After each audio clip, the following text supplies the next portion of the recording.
மனிதன் தனிமையாக இருப்பது நல்லதல்ல, ஏற்ற துணை அவனுக்கு உண்டாக்க வேண்டியதும் அதுதான். திருமண வாழ்க்கை எதுக்கு?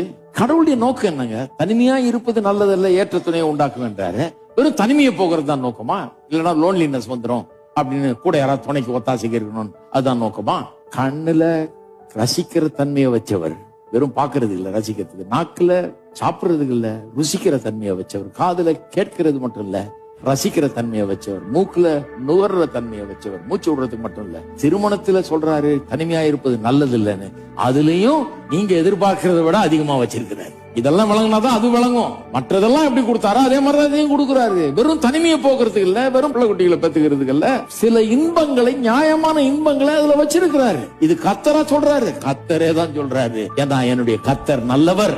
நியாயமான இன்பங்கள்ல திருமண வாழ்க்கையில அனுபவிக்க வேண்டும் என்றுதான் தாம்பத்தியம் என்கிற ஒரு இதை வச்சிருக்கிறாரு கர்த்தர். அதை அனுபவிச்சு வாழ சொல்றாரு.